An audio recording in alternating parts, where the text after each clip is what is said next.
Happy Friday, guys, and welcome to another episode of Let's Talk Dubs. I'm your host, Bill T. Well. It's Friday, time for another podcast, and we've got some good stuff going for you this week. You remember last week, Tori and I talked a lot about cars, some things wrong with the scene, Facebook, people gatekeeping certain things, and then just being a little bit less than inviting in the scene. Well, I've got a story about that. That happened to me. And we're going to be calling people out online about that. And that you'll have to hear at the end of the podcast. But before we get into that, don't forget to support our sponsors. VW Trends Magazine, back on the scene after a long hiatus. Check out VW Magazine. Lots of how-to articles, features you won't see in any other magazine, as well as a little bit of water pumper love too. So go check them out today. Subscribe at vwtrendsmagazine.com. Also, Ross Wolf. You know what Ross Wolf does? They make a Viton gasket. You say, what's Viton, Bill? Viton is a special siliconized rubber that they use for the oil, the oil sump plate. And that's normally a paper gasket. This Viton gasket that they have seals and is reusable. And you don't need to keep putting silicone on your crap and doing all that stuff. Use the Viton gasket. You're all dialed in. Seals up nice. No need to worry about that. So go check them out today at rosswolf.com. High performance quality parts for enthusiasts by enthusiasts. Go check them out at rosswolf.com. Also wanted to remind you guys, we're getting close, man. It's a couple weeks left until One Crazy Weekend. That's right. We've got exactly 4 weeks to go until One Crazy Weekend. So if you guys, it's 5 weeks to go. I'm getting a little excited. 5 weeks to go until One Crazy Weekend. It's going to be taking place at the Orleans Hotel and Casino, October 3rd through the 5th. Thursday is kind of a free day. Come into town, hang out, mingle, get your car parked in a secure spot. Go do some Vegas stuff to do that you get a little discount on when you get your program for One Crazy Weekend. And go enjoy Las Vegas with kind of an open schedule, free roam, do what you want to do. There's a couple things we'll point out to you, some discounts that you get. But we kick it off Thursday with just kind of a hang and enjoy the day in your Volkswagen. And then Friday night, we fire things off with the strip cruise at 8 p.m. Last year, over 100 cars on the Las Vegas Boulevard Strip, Volkswagens specifically, and this year we're going to do it again. This time, a little bit different plan so we can flood the strip with cars. That's going to be happening this year. Saturday, there's a car show from 8 until 2. Awards given out by top builders around the world. Buddy Hill's bringing out an award for Best Debut Car. We've got Lanny Hussey coming from Vancouver, BC, giving out an award. We've got Andy Finch coming out from the UK, giving out an award. A lot of people from around the world coming to check this show out. There'll be some spectacular cars that you haven't seen in a while that are going to be out here on display. So make sure you guys get out here to One Crazy Weekend and go get more information at letstalkdubs.com. It's going to be the best weekend you can have in your Volkswagen. We've already blown out the room sales from last year by 50% more rooms sold this year. So for more information, go to letstalkdubs.com. Click on the flyer on the main page and go get set up. Get your room booked, get all that stuff put together, and we will see you guys at One Crazy Weekend. I'm going to push the hotel, see if I can open up rooms. They've already sold all the blocked rooms, so you have to register through the regular setup. I'm going to push for this week, see if I can open up for next week. Open it up one more time, let you last timers that I keep telling to get your rooms 30 days in advance booked, to get them booked. I had a couple people call me, and I told you guys to do this, so I'll see what I can do, and that may be a possibility. So keep checking the website. That may be opened up again. But last week, you heard me talking about Myers Manx and some other stuff like that. So I had a chance this week, started wanting to clean up the yard and sell some stuff, and I had a real Myers Manx, and I went on and posted on the classifieds on Facebook Marketplace, and then I said, I'll throw it in the Manx classified form. Bro, sit back. Your boy Bill T got roasted. A bunch of people on here just talking mad trash. Call me all kinds of names. I'm going to go over the detail at the end of this podcast with my boy Tor. We're going to review what happened and how I was vindicated. So that'll happen at the end of this podcast. But before we get into that, I want you guys to get ready for a cool story about finding a Manx. I had one of our listeners from the South reach out to me, and he said his friend, my boy Kenny Nash, said, dude, I got my friend. He's got this Volkswagen. You want to talk about a Manx? He's got a super cool story about a Manx. So today is a super cool story about a Manx that was found in a basement that a guy found 15 years. The guy wanted to buy it, wouldn't sell it. 15 years later, he ends up with the car. It's a crazy story. It's super cool, and it's really a unique opportunity to hear a cool story by the guy that found, preserved, and got this car back on the road, an early Myers Manx. So it'll be cool. Check it out, and we're going to get into that. And at the end of the podcast, you guys will hear Bill T's comeback from a bunch of Facebook people that are causing problems. But you'll hear that at the end of the podcast, and let's get into it today with Todd Cooper, that has the lost and then found Myers Manx on Let's Talk Dubs. You probably don't know that there's a new Volkswagen out that doesn't look like a Volkswagen.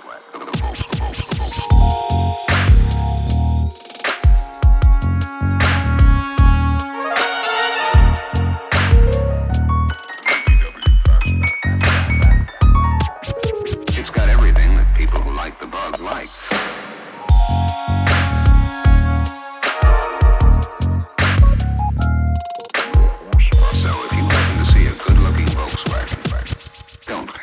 Okay, Ray. So on today's show, a lot of listeners to the podcast can relate to a lot of things that we're doing, and sometimes they'll call, send me up with some suggestions and whatnot. Last year, you guys heard me blathering on about a Myers Manx, and so I had Kenny Nash hit me up, Psycho Mofo. If you guys aren't following him on Instagram, go give him a follow.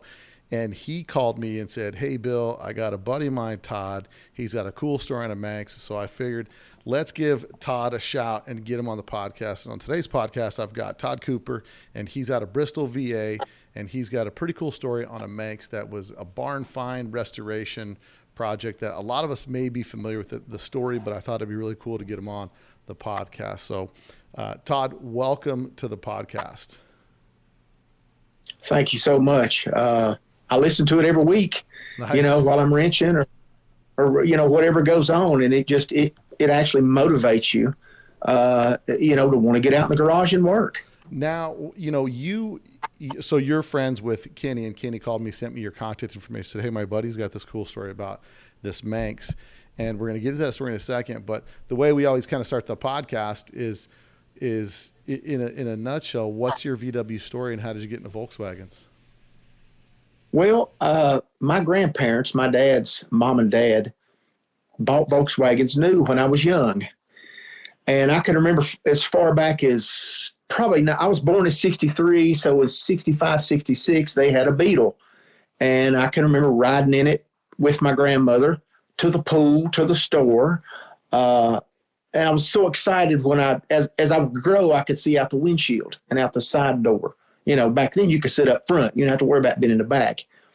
So, and then, they sold that. They bought a Squareback. They bought that over here to dealership in Bristol. And then they went in 76 to a brand new Rabbit. So I grew up around Volkswagens with my grandparents. And as I got older and started driving in high school, all my friends were building Bajas, which was a popular thing back in, I graduated in 81. So back in the mid 70s, they were building Bajas and 4-wheel drive Toyotas. And I really wanted one, but I didn't have the means to build one or the time to buy one. I was driving the family car.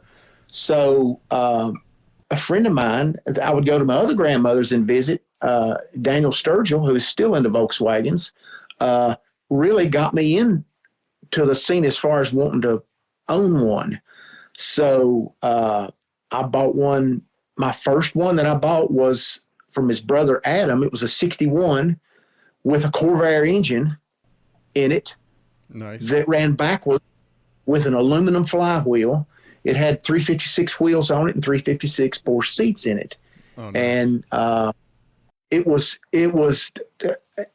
throw the belt off. If you went too many RPMs, as you know, the Corvairs, too many RPMs is a little. So that was my first bug was the 61 with the Corvair motor. I thought it was the coolest thing because it would corner, it would run, it would go good. Yeah. It had plenty of power. It was loud. So that's, that's basically the Corvair motor is a serious big block. That's Absolutely. And the with aluminum flywheel, it would rev up so quick, it was cool, but if you didn't change gears fast enough, the RPM would drop and it was hard to shift until you got used to it. yeah. Yeah. So you've been primarily into Bajas and kind of a little like off-road and buggy and stuff like that over there. Well, yeah, that was a big thing here. There was a Volkswagen shop here, and an older guy owned it. Well, I say older, he was probably in his 40s, and I was a teenager. Yeah. And he kept everybody's Volkswagens running. And then he sold speed equipment. So all the high school kids would build these, Volkswagens, and he would sell the equipment. He'd keep them running. Mm-hmm. So he had a good business going. So everybody had them, and they were really popular. And they were the neatest little cars. Now, do you stay in Volkswagens for a long time, or do you kind of get out of the scene for a little bit? And I got out of the scene. I worked in NASCAR racing for 25 years. Nice. And I got into fast street cars, Novas, Chevelles, that type thing. Yeah. Muscle cars, when muscle cars hit real big in the early 80s. Mm-hmm. I had a 69 Z28, a 302, and, I went through all that. And then I met Kenny, and he had a bus for sale, Kenny Nash, good friend of mine.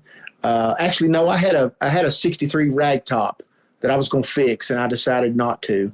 And I put it up at the local Volkswagen shop on the bulletin board for sale.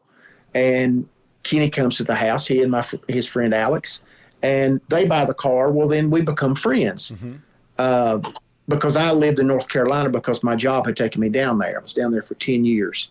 So I met Kenny, and Kenny actually got me into buses. And I've really stayed in buses probably since, I would say, the 90s. Oh, really? What kind of? Until this day. So what kind of, you own a few buses or what? Well, I do currently, yeah. I've got a 61 Easy Camper mm-hmm. that my wife and I camp in, the grandkids all the time. And I've got a 63 15 window nice. That came from California that actually Danny Zapita owned, that just recently passed away. Yeah. Bummer. I had Danny on the phone probably 3 months ago. We started chatting. I ran up to him no, it's got to be early night because it was February at the Octo meet. I ran into him and I started talking to him, her shifter, and I said, hey, I do a podcast, and Danny, I'd love to get your story because you've been in the scene for a long time. You've been selling tons of stuff. And we got on the phone. We talked for like 45 minutes, which I should have just recorded it. He told me a bunch of cool stories about the impy stuff that he found.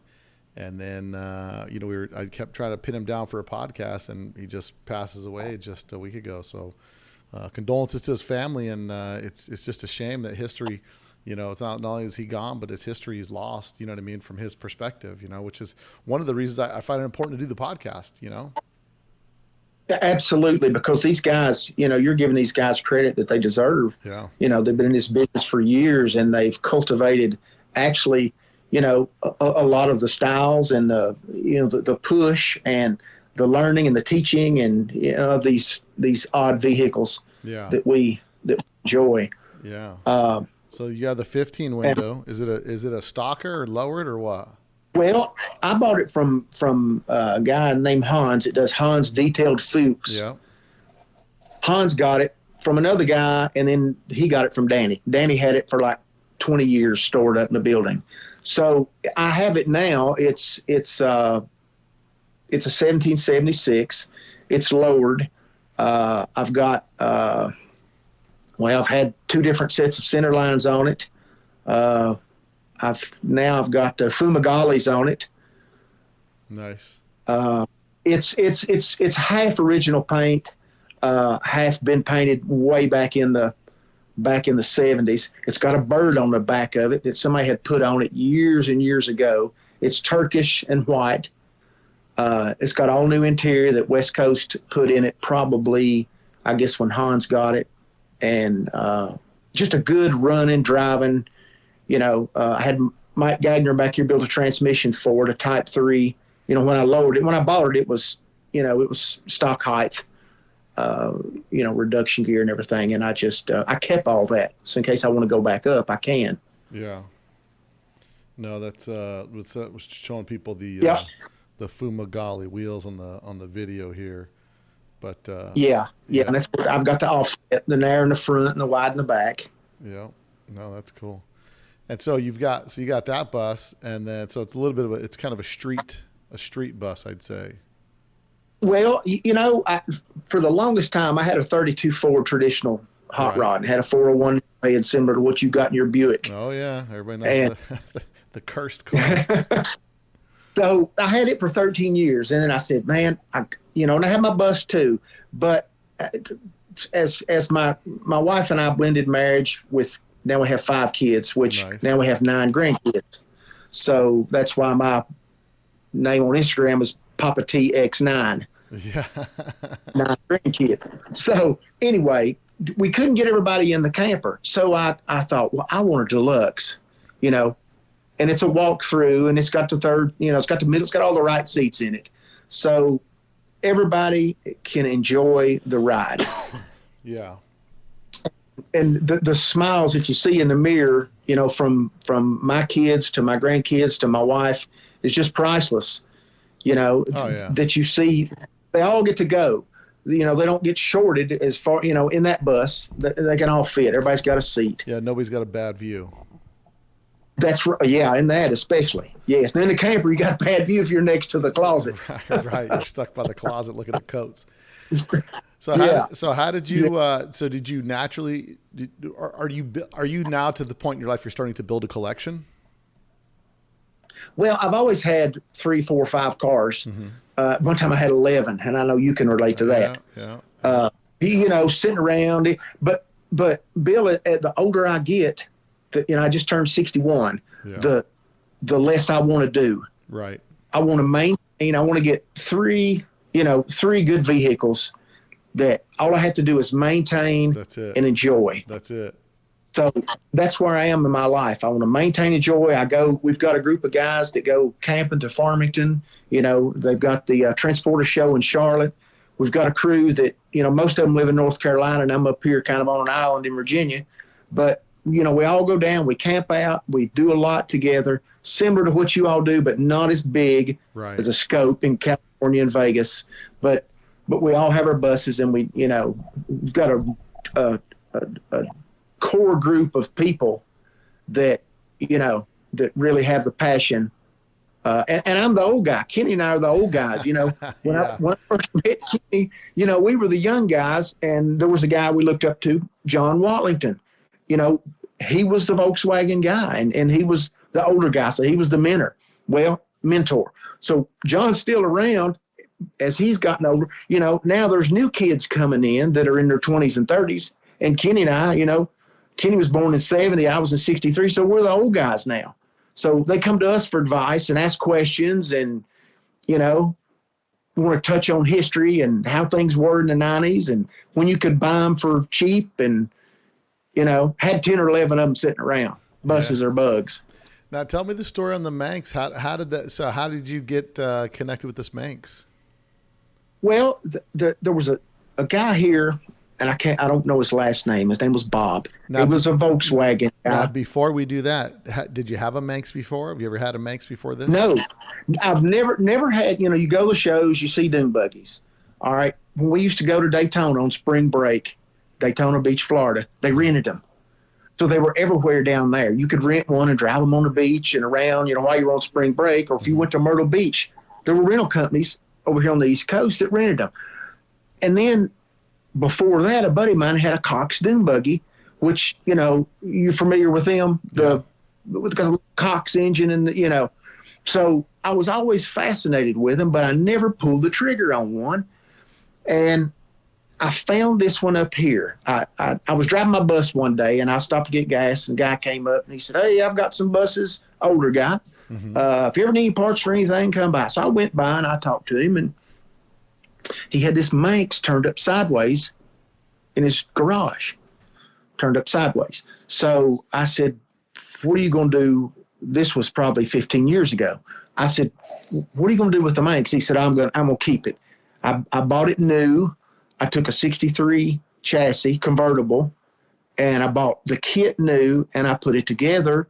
And then I took it out in the mud. I got it muddy and I got it stuck. I burnt the motor up. I took a motor out of it and there it sits on the wall. So I'm talking about the whole car was on the wall. Really? So, yeah. And so he didn't want to sell it. So I stayed in touch with him because he was a Volkswagen guy. But he was always adamant. You know, every time he saw me, you going to sell me that Manx? Or it was a dune buggy to me. I didn't know it was a Manx. Right. But so he lived next to the airport. So they made a bigger runway. So the county relocated him to another building. But when he moved, he took it off the wall and he put it down in the basement of this building.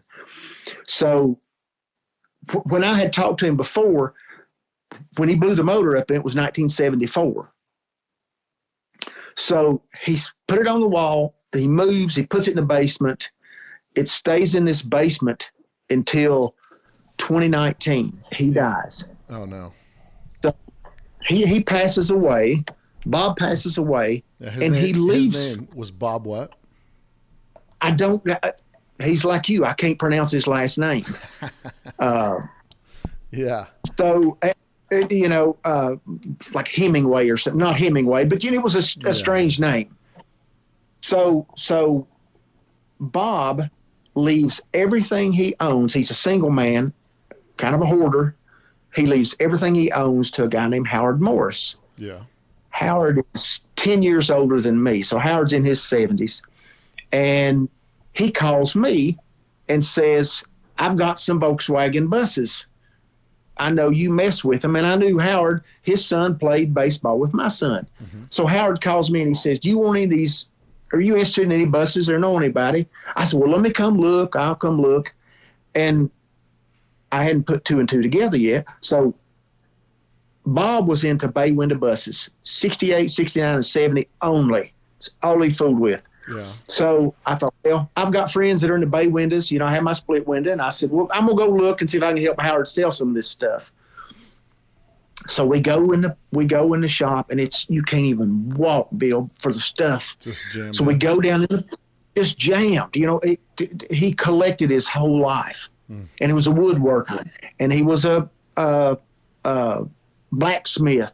So he had all this stuff in this building, upstairs, downstairs, and he had Volkswagens. So Howard says, well, let's go downstairs and I'll show you the Volkswagen stuff down here. So we're digging through there. And I look over in the corner and I said, this is Bob's old place. He said, yeah. I said, that's his Manx. He said, yeah. I said, what are you going to do with it? I've tried to buy this thing for 15 years. He said, there's a story about it. I said, okay, what's the deal? He said, in his will, he left everything to me except the Manx. And he's leaving it to an ex-girlfriend. Oh, no and I've got to see if she... I said, are you kidding me? So he said, let me see what she wants to do. So a month goes by, and man, I'm on pins and needles. And he finally calls me. He says, well, she wanted to keep the Manx, but her new husband said, absolutely not. You're not having anything to do with him, but we'll take the money. So Howard says, all right, it's yours if you want it, come get it. So I paid him for it in 2019, and I said, all right, I'll take it. He said, give me a month and a half to dig it out. So I paid him for it, and it took him 2 months to dig a pathway back to it, and we took a forklift and drug it out of there. And still had the mud on it from 1974, as you can see in the picture. It had knobby tires on it. The hard top in that picture I had lifted off and set aside. Mm-hmm. And it had the windshield frame was there. It had 2 sets of seats. It's got a set of 63 seats, and in it had 68 Corvette seats in it. Oh, that had low Volkswagen backs. track. Yeah.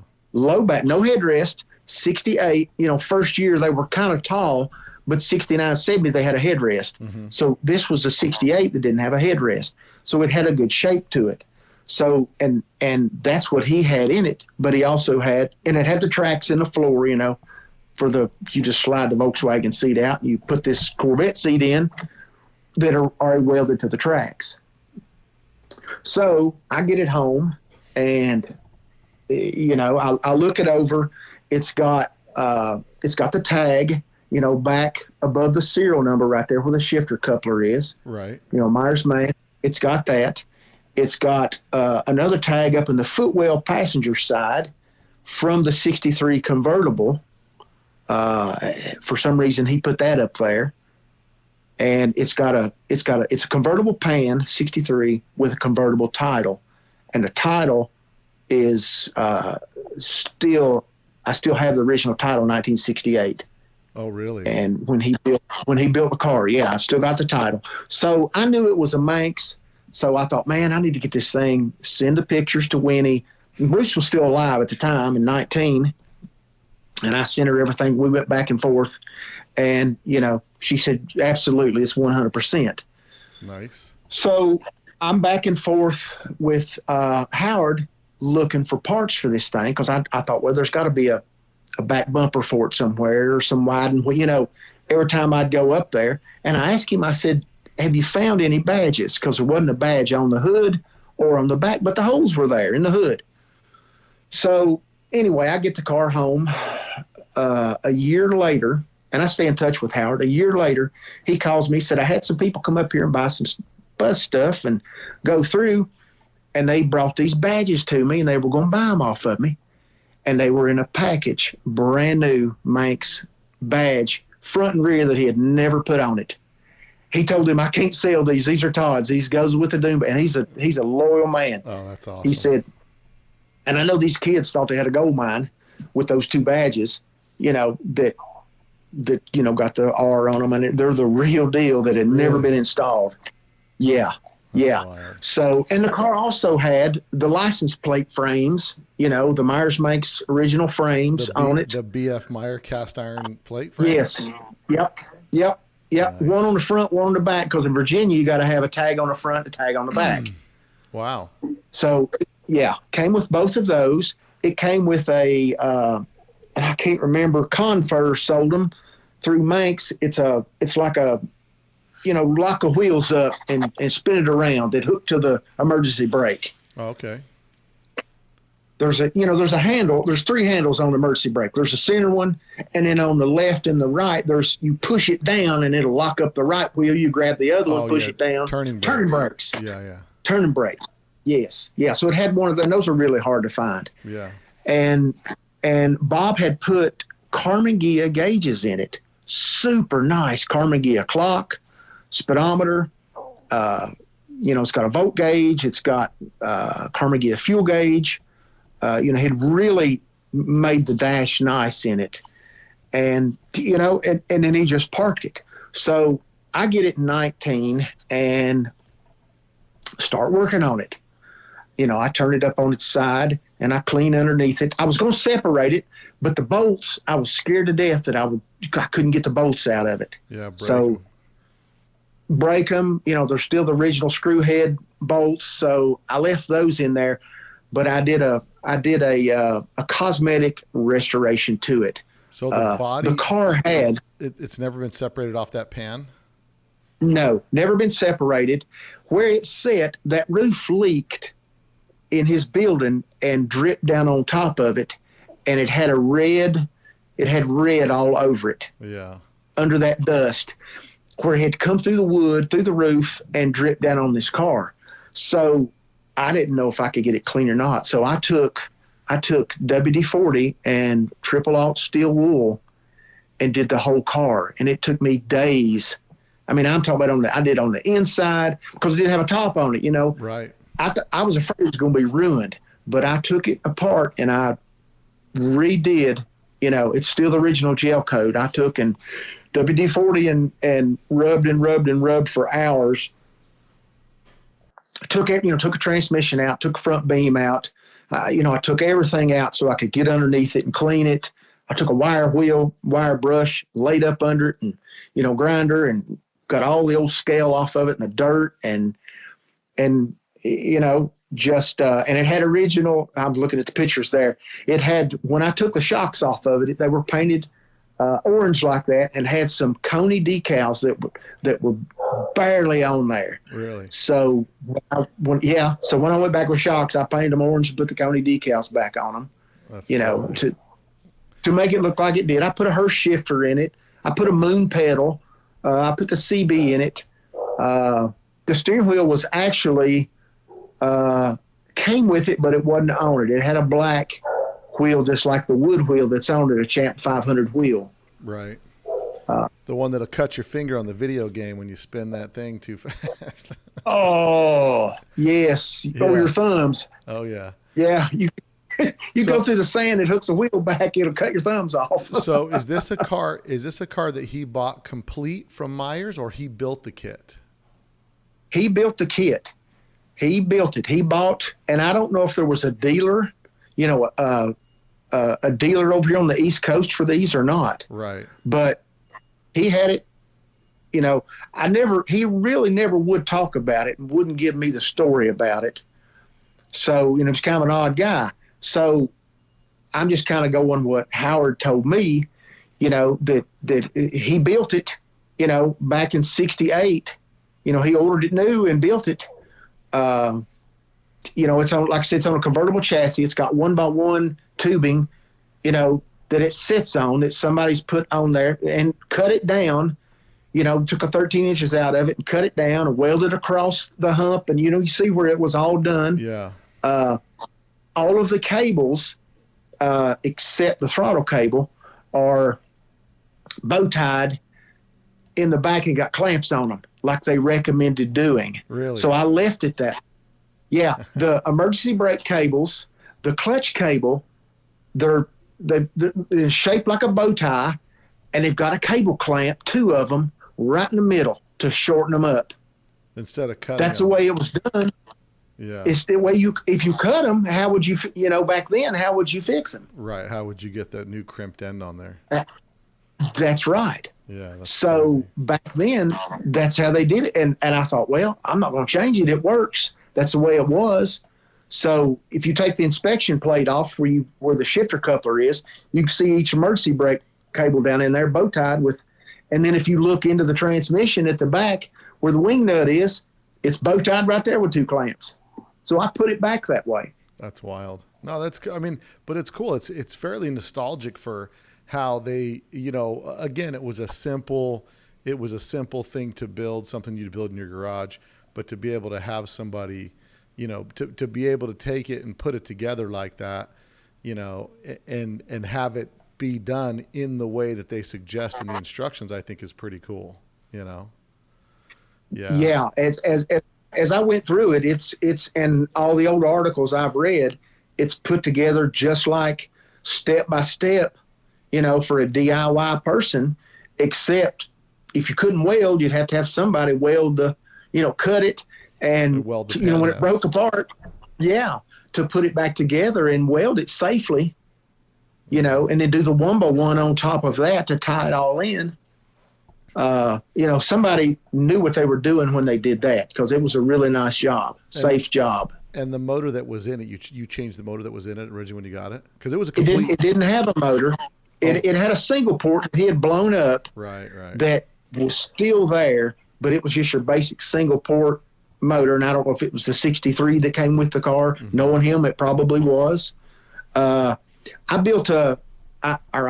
built a 2017 for my camper, a stroker motor, so I can run 70, 75. Yeah, 2017. What's the display? What's the bore and stroke on that? It's 90 by 82. Is that right? I know it's got 82 crank in it. It's got 82 crank by 90.5s. Yes. If I'm not mistaken, I think that's what it is. Yeah, that's cool. So you built a cruising motor for the bus, and you decided to throw that in this thing? Yeah. Well, I took the 1641 out of my bus, thinking, this was before I bought the Manx, thinking, well, I'll have a spare motor. I got a good motor. I'm gonna put this spare motor in the corner. In case something happens to one of the buses, I got an extra motor I can plug in. So here comes the Manx, and I thought, wow, all right. So now I've got an engine. So I get some 36 DeLordos, because that's what you would, probably have put on a 1641 back in the 70s. Right. I tried to stay the 70s theme the best I could, since it had 68 Corvette seats, the slot wheels, the BF Goodrich tires, the dual exhaust, out the back. Most of Bajas I grew up with had that same dual exhaust, that most of them are black. Yeah, the dual cherry bombs. Yeah. It's not a favorite. It actually sounds pretty good, because you hadn't heard them in a long time. I haven't. So it actually sounds pretty good in the car. It's got a deep, throaty sound. Well, that's a nice car. I mean, and was there a name for that color, the gel coat? Yuma yellow. Yuma yellow. And I mean, and so when you determined what year Manx is it? That's a first gen Manx or second gen? It's a 68 tag. It's not a pre-tag. It's a tag. It's 68. I think is the first year they put tags on their, and serialized them. Right. So it's got a serial number, the date, and then the Yuma yellow color all in the serial number. Mm-hmm. And then, that tag is still in the same location. Then I took the one Winnie sent me and put above that, it's registered with the Manx, and got the certificate and all that stuff before Bruce passed. And I thought, well, that'd be kind of cool to have with it. Yeah, that's really cool. And so how have you, I mean, definitely it's a different characteristic driving this thing than driving a bus or driving a bug. How have you enjoyed driving this thing? And do you have cruise this thing pretty good on the freeway and all that stuff? No issues, huh? Yeah. No issues at all. From what I have learned, it's more of a around town beach type car, because I was on the interstate the other day running about 70, 72 miles an hour. Yeah. Speedometer's right on, and I was GPSing it. And I'm cooking along with all these 18-wheelers, and I'm, tooling down through there. And I go across a bridge, and it chatters and starts to move on me. I don't know if you know what I mean. When you hit a bump. Yeah, that ain't good. A little bit of bump steer? No, not bump steer. It just where it's light. It kind of skipped. Yeah. When I hit those bumps, yeah. And then it wiggled a little bit, it's short. And I've been in some fast cars, and I had my wife with me, and it scared her. So she said, let's get off right on the old road. So it didn't bother, it just kind of caught me off guard, but that's just I think that's the way they are, where they're short wheelbase. Yeah. The front ends don't weigh anything. It's like and it just, like I said, just kind of like driving a big 4-wheeler. Exactly. Yes. Yeah. Yes. And so you've go ahead. I had a CJ5 lifted with a small block Chevrolet in it, and that would pull the left front wheel, but you go a total different animal. Yeah. Now, since you've gotten this, did you start getting into the Manx on the Manx forums and all that stuff, and the Manx Facebook page? I did all that. I did that before, while I was waiting for him to dig it out. Nice, getting all I was chomping at the bit, man. Well, and then, I bought it in 19. All right, and then we decided to sell our house, and then we moved, and then I had to build a new garage when we moved, so I had to put everything in storage. The Manx. I had it on a roller plate. I had everything on carts, ready to put it back together. We decided we want to move into the county and sell our house in the city or in the town. So we sell, and then it gets put on the back burner from 2020 to 2021 or 2. I get, no, this is 24. So 23, I start working on it again. Nice. And then I just finished it. A month ago. Oh, wow. 1 month ago, huh? 1 month ago, I got it on the road. I had never driven a dune buggy. I had never ridden. Well, no, I had ridden in the back of one at the beach when I was on spring break. But we'd been drinking and had a good time. But as far as owning one or driving one, that's the first one I've ever had. And it is a blast in the curves. We've got some twisty, curvy country roads over here in the mountains. We're in the mountains of Virginia, and you can really rip through there, in that thing. Yeah, it looks like a go-kart, I mean, it basically is, and it runs like one, and corner like one. And I went through a corner real hard, and it stepped out a little bit and come out, and I come stop, and I thought, man, this thing's got aluminum wheel adapters on it from probably 1970. Right. And I'm jamming through a corner here. So, I guess the older I get, I start thinking about things. Yeah. You're not the carefree young guy you used to be. No, man, you'd carry it off in the corner and not even think about it. And I did that. But then I thought, but I did check them for cracks. Yeah. When I glass beaded them and cleaned them real good, I did check them and make sure they were, but I don't know how safe. So what's amazing to me is are the rear chrome license plate light and the taillights, are that original to the buggy that he had with the buggy back then? Yep. And then the roof roof's an original roof? Yep. It was laying. When I took that picture, I had just lifted it off the car so I could see inside of it. Mm-hmm. And how does that roof attach? Right. It had never been owned. It has built. Oh, wow. It goes. You have to, from what I understand, if you look at them, if it doesn't have an original Manx windshield, the front of the fiberglass is touching the glass and pulls back into the frame. Well, if you've got an original windshield frame, which I have, this top fits in that groove. There's a groove in the front of the windshield. And if you look at a lot of dune buggies, people put them on backwards because they think the groove goes to the rear. Well, that groove is for that top right there to fit in, and it fits in there like a glove. And then it's got a little bracket that hooks to the back of the windshield there, and it's got a flathead brass screw that came with it that goes through into that. Drill a hole in the front of the top, one on each side, and that pulls it tight against the windshield. Now, in the back, you had to drill holes in the roll bar, and you would attach springs to a clamp in the top. You'd have 3 bolts in the top and 2 in the roll bar. Well, I didn't want to do that. So I got on the Samba and I was searching out. This guy came up with some kind of a roll bar light mount from Amazon that he put his top on with. And it's a billet piece that's black that fits the roll bar perfect. I marked the holes.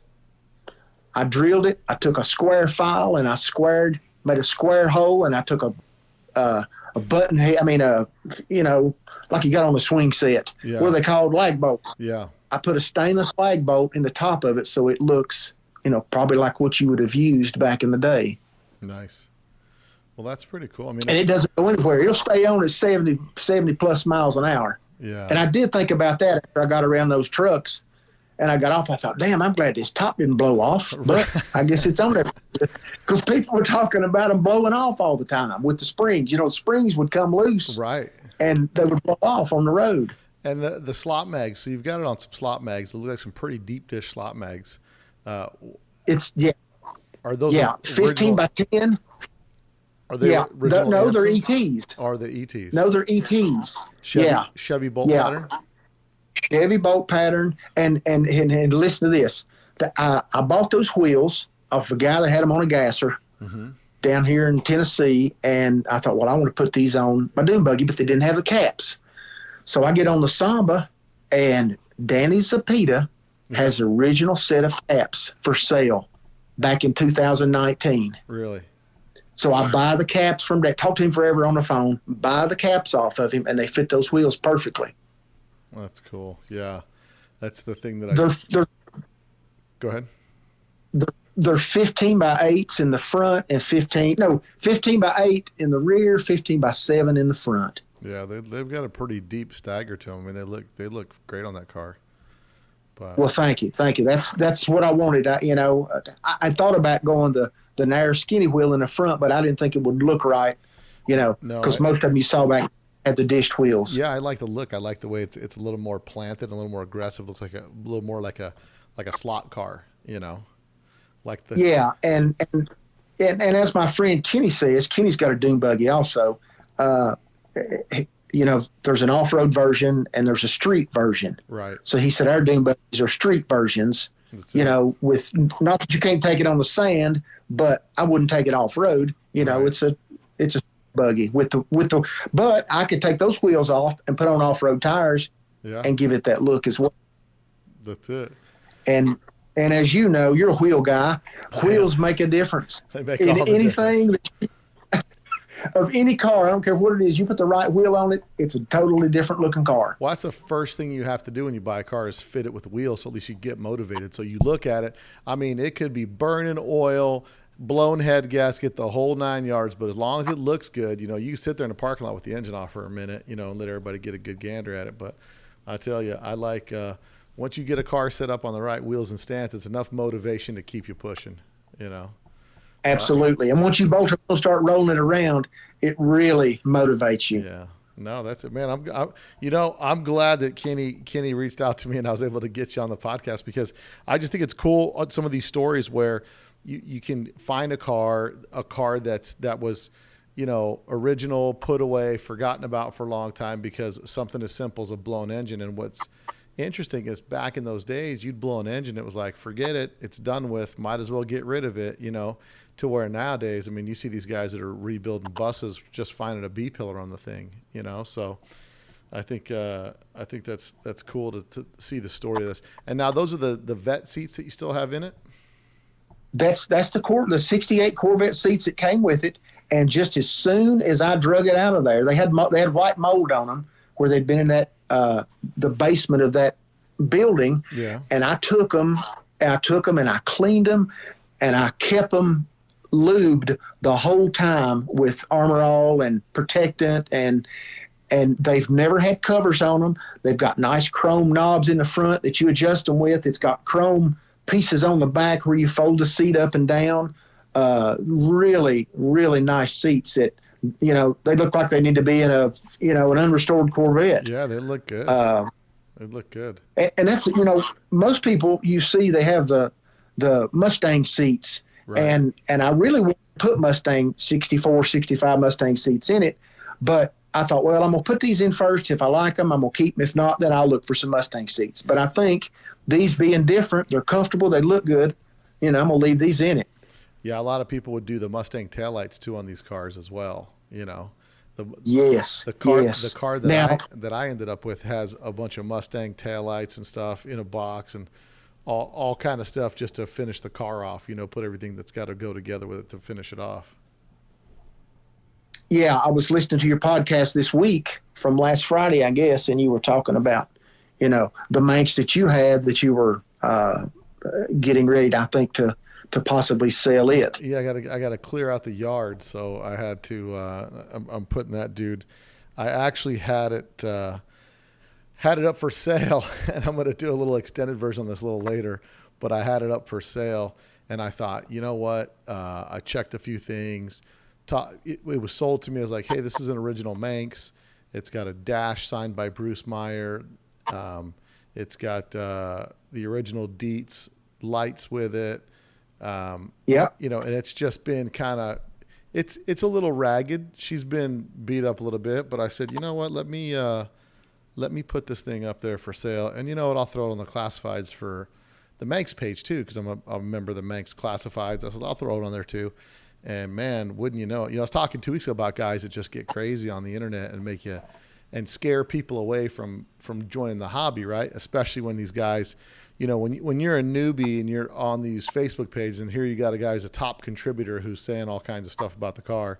And I had, I'm going to, later on during this podcast, I'm going to be going over some of the detail on the story of what took place, but it's really something that, it's pretty frustrating. It perfectly described what Tori and I were talking about last week with respect to people that want to be in the hobby. They go on, they don't know anybody. It's a new landscape for them. And all of a sudden these people come on flaming stuff, getting crazy. And this car, I represented it as a real Manx. And,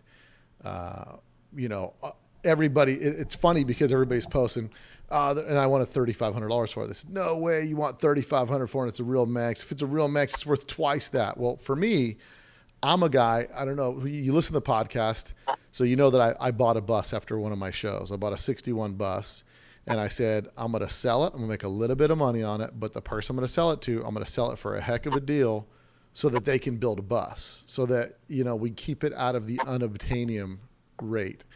And I sold it for a couple grand more than I paid for it. I could have sold it for double what I sold it to another listener to.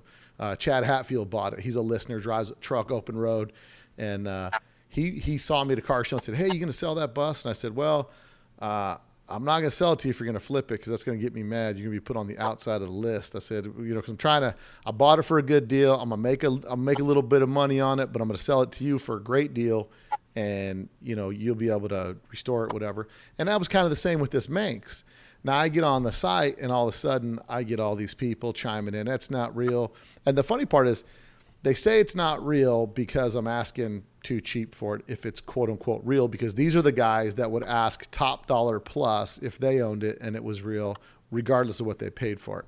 I'm the kind of guy that if I bought it for $1 and I could sell it for $2, I'm doing good. I'm really doing good, and I'm okay with that. And I know I could get more, but if I can pass the deal on to somebody else, and if I'm selling it at a really good deal, I want to make sure it's going to the end user, so that some of these cars that get too expensive to buy, people can really enjoy. And these guys on there, man, they were just they were talking out of turn. And about I saw that on there, man. I remember it now. They were roasting you over that deal. Well, it was horrible. Well, when you listen to the back half of this podcast, I'm going to go into a whole thing. I'm going to get Tori on in a little bit, and we're going to kind of go over the whole thing. And I'm going to address a few people by name and let them know that the next time something comes for sale, I'll probably be a little bit quiet if I was you, because they were proven not just a little bit wrong, but really, really wrong when you find out the details on this particular Manx. So this Manx that I have is a pre-tag car. And we verified some things. One of the administrators, Nelson on the page, who's writing a book right now about Manxes, is on there. And, we chatted for a minute. He gave me a lot of insight, said, "Send me a picture of this." I said, "Yep, 100%. That's an original pre-tag car. It's probably a 66, I think he said." And it was something where these guys, and I'm going to go into all that detail later in the podcast, but yeah, it's one of those things that what bothers me about it is I love to see the hobby grow. I'm the guy that if there's a new guy around and I happen to notice, I might go up, introduce myself to a guy, because I've been there. I've been the new guy before. And it's nice when somebody walks up and says, "Hey, how you doing? Good to meet you. Welcome to the group. Here's kind of the deal," whatever, because it's a tough thing to do. And the more that we kind of are open and friendly to the thing, there's a million ways they could have said things nicer, or said, it looks like it could be. I mean, I had one guy, which I will refer to him specifically by name later, because they're all getting called out. One guy says to me, "If it's got that, if it's got this, and it's got that, even if it is real, it doesn't matter if Winnie hasn't certified it." Which I thought, that's the most ridiculous thing I've ever heard in my life. It doesn't even matter if it's real. If it hasn't, now it could be real. If it hasn't gone to the upper echelon of what I, now being Mr. Nobody on Facebook, deem that it doesn't have this, then it's not real. It's just really ridiculous. So, and it bums me out, because people that want to get in the hobby sometimes get scared off by people like that. And these are the guys. And I told this guy directly in a private message, I said, "Don't take this the wrong way, but you are what's ruining this hobby. You're the guy, you're the attitude. I put my post up there. You're attacking everything about it. And then A, B, and C. And I said, it's got this, it's got this, it's got this. This is a real car. I don't care, even if it is real and it's not real." I mean, basically he called me a scammer. He says, you're either ignorant or a scammer. Since I've just educated you, you are now just a scammer. This is what this guy told me, who I'll refer to by name later on the podcast. But anyway. What a shame. Yeah, again, maybe these guys didn't know that, and it doesn't matter. It doesn't matter who they're talking to, but sometimes you don't know who you're talking to. And you might be talking to the guy with the world's biggest Volkswagen podcast that's going to put you on blast, because these people need to stop. They need to stop being this way online. You could say, "Hey, buddy, I'm not 100% sure that it's real, and it's kicked off by someone pops off and just says something super snarky to somebody selling something. And then that's the way that people typically react. They get upset and they're like, what do you mean X, Y, and Z? And you get a little bit annoyed by it. And then and then the banter starts back and forth. And I just if you'll notice, I didn't comment for a long time. I didn't say anything for a long time. And I got on there to comment and I couldn't comment. And I'm like, so then I just private messaged everybody. So I just had to tell everybody kind of to their face what they thought. But what we've established by this is that these guys that hog up the Facebook pages and post 50 million things, they're not always the experts. Don't always listen to what they have to say. Because here's what I think. I think there might have been 3-4 people looking at my ad that can't afford to go out and buy a $10,000 builder. That a $3,500 builder would have been the perfect thing for them. And they were scared off by these so-called experts that said it was a fake car. And that's what's killing the hobby. What an inexpensive way to get into a dune buggy project. Right. That you have for a beginner. Yeah. And somebody looks at it and they think, if it is, if it isn't, I still want to buy it and fix it and make a dune buggy out of it. That's it. It's a shame. It is. I've got a good friend of mine, Grayson McGill, sells a lot of Volkswagens online. Yeah. And on Facebook and on Instagram, Gray's VW. And they roast him all the time. And I say, Grayson, how in the world do you deal with these people? I said, he said, well, it's just part of the business. That's it. You know what you're doing.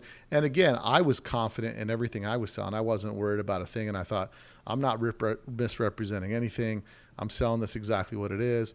The problem is that there's an interesting dynamic there where if I own one and you're selling it for cheap, I should buy it.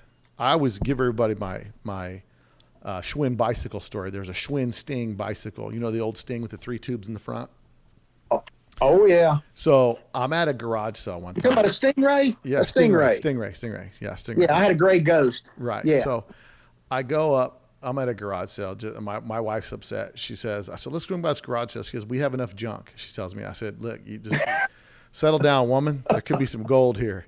So we're just perusing a yard sale while my wife's a little bit irritated. And I walk up and I see the Schwinn Stingray. And I said, oh, what do you want for the bike? He says, well, I was asking $50 for it.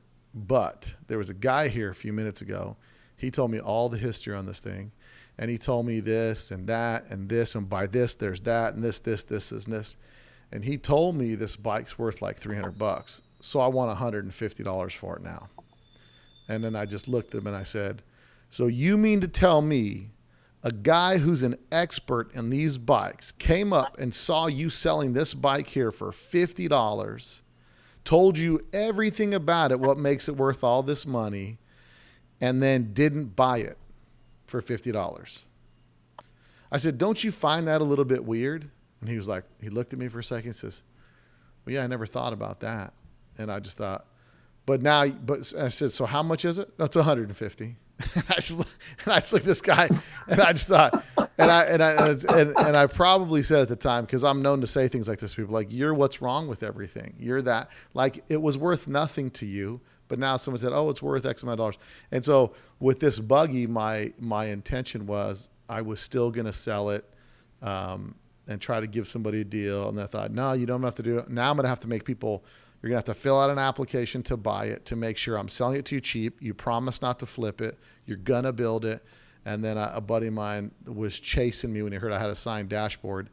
And then when I told him it was a pre-tag car, he's like, let me buy it. Please let me buy it. I want to buy it. And I said, well, this car really needs to be built and finished because it's a great car. And I think, it's a perfect project for somebody. I don't have the time to do it. Again, I'm a few years behind you, but I'm at the state in my life. I'm trying to find stuff that needs armor on the tires, and a little bit of like they want to put a stereo in it. I'll put a stereo in it. I'll do some stuff. I'm not interested in, I'm not interested in building it from the ground up. So it's definitely something that will go to a good home. Still kind of in the middle of figuring out what I'm going to do with it now, because I'm waiting for, I sent images and stuff to Winnie to go ahead and get a tag for it, but I'm just doing that I didn't want to do that. I didn't even want to do that because I know.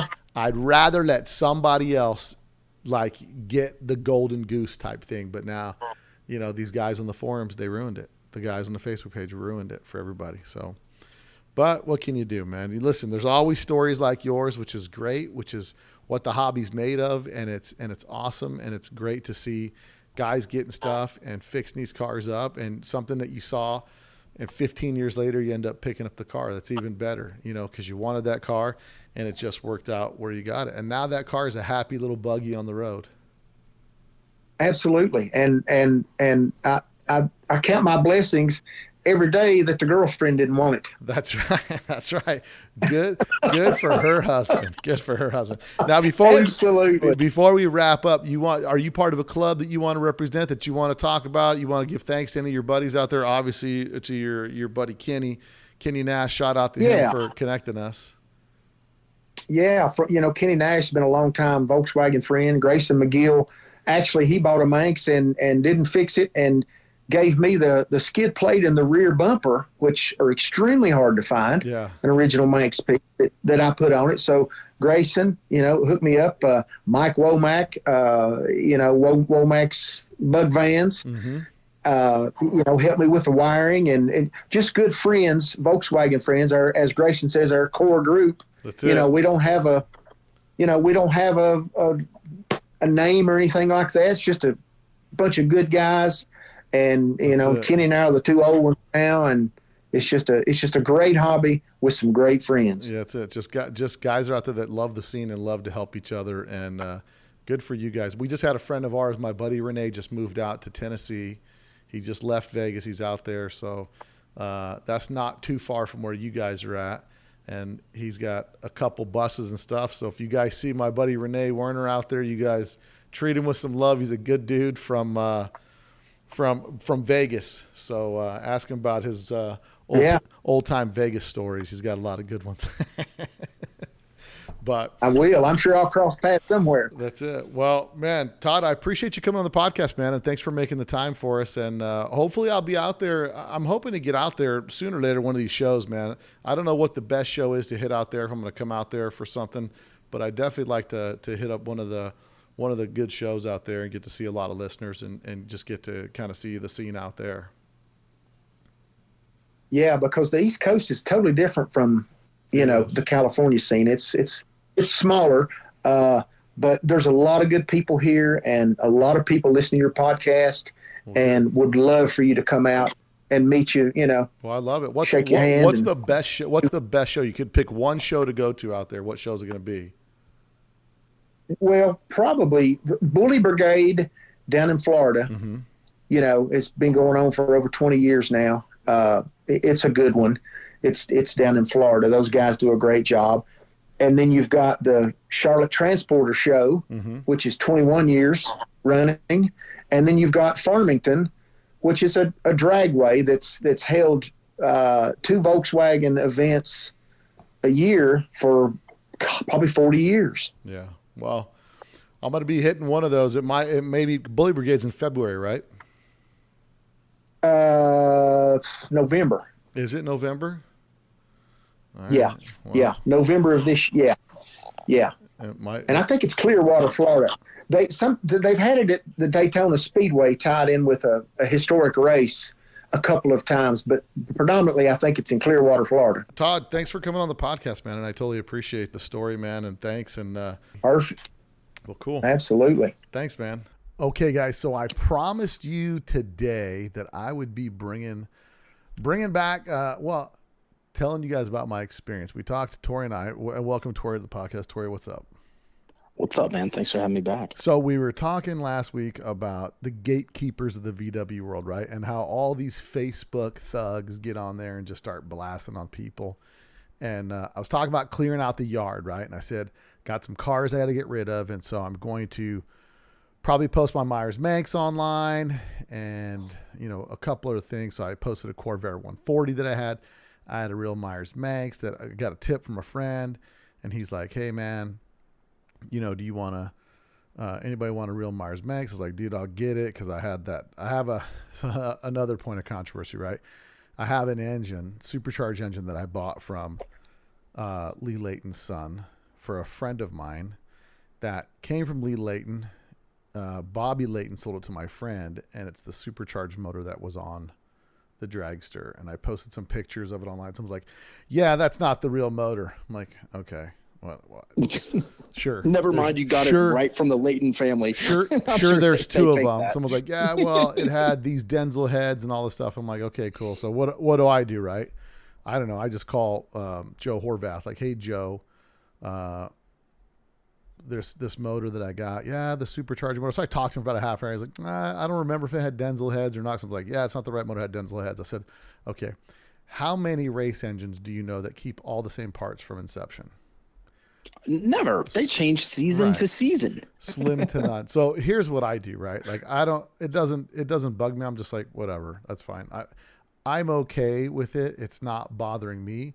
I know the history where it came from. So for me, it is the motor, you know what I mean? Besides it's got the Lee Layton sticker on the thing. I personally bought it from Bobby Layton, and I talked to Bobby about the motor a bunch, and he's like, dude, we had that motor in and out of so many cars so many times. If they cracked the head or did something, they might have thrown dual port heads on it, but it's the supercharged motor. It's the motor from Lee Layton. Like, I don't know, you know, but again, every there's these guys are the gatekeepers, and they want everything to be locked in and whatever. So I went and posted my Myers Manx on the on classifieds, and I said, I'll throw it on classifieds. Oh, you know what? I'm a member of the Manx Club classifieds, so I'll post it on there, right? So I post on there, 69 real Myers Manx have dash, windshield, and most parts to complete, less engine, Nevada title, right? So my purpose behind selling it was like, you know what? I bought it at a good deal. I want to pass on a good deal to somebody. I'm not a greedy dude. I haven't gone through the process to get it verified, right? Because it's not. It doesn't matter that much to me. You know, it's like the next guy. Well, can if you're get not it going to build verified. it, let the next guy do that. Well, you know? it's like, what do I want to like? Here's my thing. I rather just I'm going to sell it, and I'm not really that worried about it, and the next guy can do that, right? Like that was my disposition, right? So as I posted on there in the Manx forum, all of a sudden they all start coming out the woodwork. So I'll start reading some of the. So the guy who moderates the Manx page deleted a bunch of the comments. He's like, hey man, sorry about that. You know, these guys aren't supposed to do this. And we talked about this because this is what destroys the scene.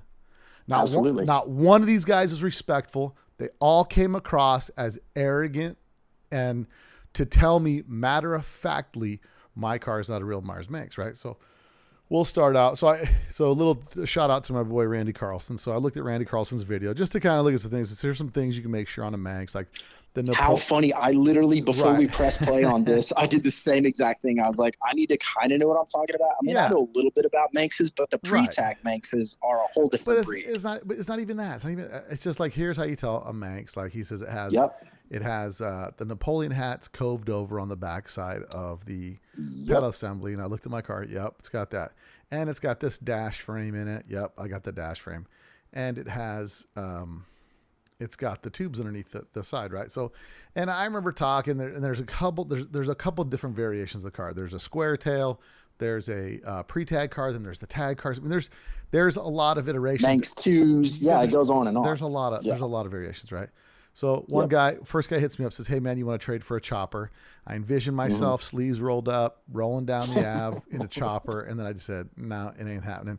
Plus there is all kinds of stuff missing on the side of choppers. The first guy, this guy, Robert, says, has it been verified? And I said, no, cause I wasn't that worried about it. Right. So, I'm selling it so inexpensively. I thought like, somebody's going to get a good deal, right? Someone's like, you bought Absolutely. it. I mean, bought that locally. Look, for what you were asking for that, even if it wasn't a real Manx, it's still a great deal on a fiberglass buggy. Correct. And he says, you bought it locally. I think it used to be mine. You bought it in Vegas or you buy it in Pahrump. And I'm like, no, here, I talked to that for a couple of minutes. And so this one guy, Joe, says to me, he's like, more picks, title, what CC runs. Well, I don't know if you heard when I read the ad, but it says no engine. So Joe wasn't. Yeah, sure how does that work? So if there's no engine, how does it run? Look, Joe didn't read the ad, bro. Joe, I'm qualifying Joe is not a serious buyer. So Ray says, another guy contacted me, says, Ray says, what time are you available on Friday? I'm interested in the car. Perfect. After 3:00. I'll message you around 3. Okay. Anyway, he disappeared. Nothing happened with that guy. So I was like, well, it didn't matter to me. Like, I'm not, bro, I don't got to pay the rent by selling this car, so. Right. Then here's the first ones of the bashers that get on. So when I get on there, the first thing people start posting is, yeah, not a real Manx for sure. So that's one comment. The other comment's like, yeah, I can tell by the chicken wire it's a real Manx. So because someone did some fiberglass repair on it, and they put chicken wire like under the rear seats. And on a Manx, where the back seat is, there's a spot for a spare tire, and then there's a spot for the battery. Mm-hmm. And it's kind of coved down. But the problem is and so if you start deducing things, right, like you look at the car and you go, well, why would they have all this patchwork back there? Well, if they notice it was 69, so the car's IRS. And if you put that body on an IRS, it won't work on an IRS unless you cut the fiberglass, right? So the guy wanted to be IRS and cut the fiberglass, right? So anyway, Jonathan, expert named Jonathan from the Manx forums, or from the Manx Facebook page, says, does it have the Myers tag on it? I said, no. So it's not It's not an authenticated Myers. No, I'll leave that for the next buyer, but it's an original Manx from the tubes underneath the fenders. No offense, but the tubes aren't the selling point. Questionable at best. Would need to see more pictures of the tubes. Dash with frame. Nothing I'm seeing yet says authentic Myers. There are 300,000 plus copies out there floating around of the true 150 pre-tag Myers before the serial plates were installed. The odd honeycomb fiberglass chicken wire battery area also isn't correct. So that's Jonathan from the So let me get this straight. In 50 something years of this thing being on the planet, nobody would have done any sort of repairs or anything over the years. I mean, does this guy even know fiberglass buggies and the hacks that happen to these things over the years? Are you kidding me? The crazy part is, like, I put on there, I'm not asking $35,000. I'm asking $3,500 for a Nevada titled short and panned rolling chassis, wheels, tires, brakes, most of the parts to finish the car, $3,500 for a real Manx. Now, real Manx or not, it's a super dang close clone if it isn't, right? So the next guy, this guy's my favorite, Mr. Fire Emblem, right? So Fire Emblem, who's on the Manx forum, says, he's bashing it on there. He's like, his comment was deleted. Then he put like, yeah, I can tell by the chicken wire. I said, I said, it's clearly been modified, because for whatever reason I couldn't post. And that was when the moderator was modifying it. He says, Matt, I don't have a pic of mine. Mine has everything for a Manx except the tubes. Well, the battery area. Every single telltale sign of Manx, but no tubes. Your battery area should look like this. And I'm like, the car has been cut up a long time ago, obviously, right? Like that's what I'm putting on. Like, it's obviously been cut up a long time ago. Like, this isn't a car that you can tell from looking at this car. So this guy's my favorite, Bob. Bob's a special kind of person, right? Bob is the gatekeeper that hates for anyone to get a deal. This is Bob. Bob hates for anyone to get a deal. Bob Bobbert was his name, right? So he's on the Manx Classifieds, claims to be an expert. And he says, makes some comment. I said, what's not real about it? Because he's like, not a real Manx. Couple of things. The biggest indicator is the underside tubular supports not going all the way to the front and terminating. It's one of the biggest giveaways. Also, if you haven't had it certified by Winnie, this is the comment that blew me away. If you haven't had it certified by Winnie, it's not even real, even if it's real. And I thought, what a stupid comment. What a that doesn't even make sense. Comment. Yeah. Whether it's real, I don't care if you bought it from the original owner, they got the receipt. If it has been I was literally going to verified- say, do you know how many one owner Oh. Manxes are probably still out there that probably don't even know that Winnie does this, that maybe haven't kept track of where everything is at these days? Like that's the thing. That's insane. Yeah, it doesn't even matter. But that the fact that he says, even if it's real, if it hasn't been verified, it's not real. It's not real. And so what I responded to him was, it's real by all accounts. The dash brace, the hood, the flange in the Napoleon hat. If it's real, it's real. There are telltale signs that would be a real Manx. I highly doubt someone would go to this effort to fake a Manx 30 years ago, right? when you could buy those for $200. Yeah, 30 years ago they were worth nothing, right? The stand's been And here's Bob. Bob Bobbert comes back to me and says, I'm telling you, the undertube support is 100% giveaway. It's not real. The Manx ones are integral to the body and not just glassed in on the top. It goes all the way to the front of the body, and yours does not. If you were confident it was real, it's worth the money to have it authenticated. It would double the price if you had the certificate and the badge. Now, again, Bob has a Manx, and he's concerned by me selling mine cheap, it lowers the value of his versus him caring that someone actually gets a deal on a Manx. And so this was my response to Bob. Bob, don't take this the wrong way, but you're everything wrong with our hobby. You've seen a few pictures on the internet. There's been other proof shown to you, and all you do is naysay and put people's stuff down. I'm selling it for an unbelievable price because I don't need it. I'm not the kind of guy that needs to have it certified, so I can ask reasonable money for it. It's an inexpensive project to get, and according to all the signs, it's a real Manx. The next buyer can spend their money, the whole $100, and I think it's like $20, to get certified. I'm just trying to give someone a deal. So this is what Bob says to me. You're trying to pass it off as real. It's not, which makes you either ignorant or a scammer. You've been informed that it's not real, so that leaves scammer. And I'm just like, what? I'm thinking, wow. what a douche Bob is, right? And so it says, and I just replied, you're wrong. It is a real Manx. Then he sends a picture of his tubes on his car and says, go compare your tubes. And I don't even care. Like at this point, I've had no validation that it's authentic other than the things that I've checked and all that fun stuff. And as I'm sitting there just like so annoyed, like I'm thinking to myself like, man, this is why people hate, like they come in the scene, they dip their toe in and then get out because of people like this. And so, yeah, well, people are excited and they, you don't know everything on day one, and then you get excited and you have these newcomers come on these forums and whatnot. And then someone pees on their parade. And then you're right. They're like, who needs this? Yeah. I'll sell it and I'll go do something else, Get out of the scene because of stuff like this. So let's exactly. See. Yeah. So, which is so ironic because that's literally what we talked about on our last podcast together. No, it is. And I just went on there. This is part of the reason that our hobby is dying is because of trolls and keyboard warriors on these forums.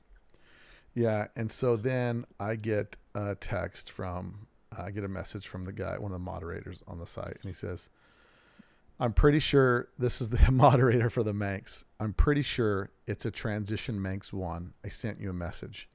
I said, thanks. Did you get my message earlier? He said, I deleted the BS comments in your ad. Sorry, I didn't notice them earlier. I said, which message? He said, okay, the tubes on it look like the open-ended ones on the early Manx 1s. The way to tell 100% is if the hood is hand-laid woven fiberglass fabric. I said, I do a podcast on VWs and I discussed all of this before. And I discuss all this before. The early hoods also frequently have a pair of fiberglass triangle, one on each side and extending from the bottom rear edge of the hood. So I sent him a picture of the hood. Oh, cool. So it's hand laid. This is my boy Nelson Sparks, right? I don't know him from anybody, but he's writing books. I write history articles on Myers Manx and helped Winnie finish Bruce's book for Manx publication. Yes, that's a hand laid hood, and I'd say it's an early Manx one made in March, April of '66.